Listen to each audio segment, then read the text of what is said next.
Je suis ravi de vous retrouver pour ce nouveau Mercato diffusé en exclusivité sur etplusencore.com, sur LinkedIn et sur YouTube. Comme d'habitude, nous allons commencer par les hommes avec, il y a quelques mois, l'arrivée de Guillaume Cadieux. On avait parlé en plateau comme nouveau directeur général de La Française. Il est désormais le nouveau président de La Française. Il remplace Patrick Rivière. Patrick Rivière reste dans l'écosystème.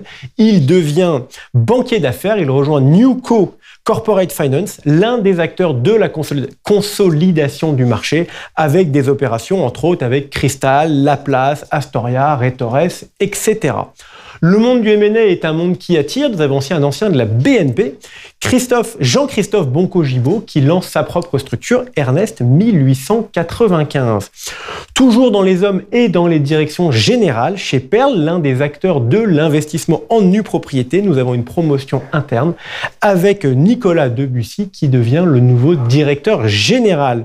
Chez Richelieu Gestion, c'est l'arrivée d'un ancien de Montpensier, Lorenzo Gazzelotti, qui aussi est le nouveau directeur général.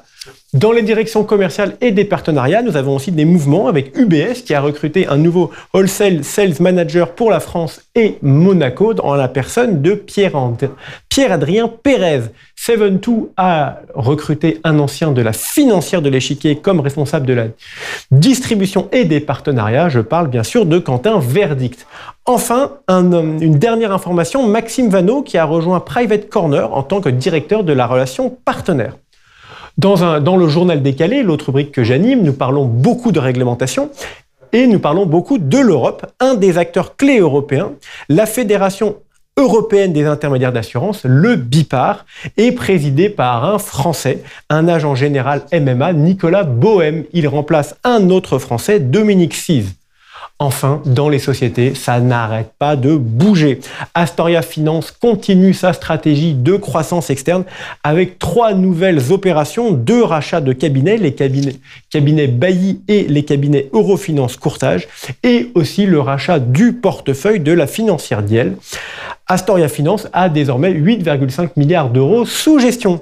Dans cette vague de rachats, nous n'avons pas parlé depuis longtemps de meilleurs taux. Des rumeurs disent qu'ils pourraient annoncer dans les prochaines semaines une grosse opération, mais en attendant, ils ont annoncé le rachat du cabinet Patrimea. Ils peuvent ainsi se rapprocher des 4 milliards d'euros sous gestion.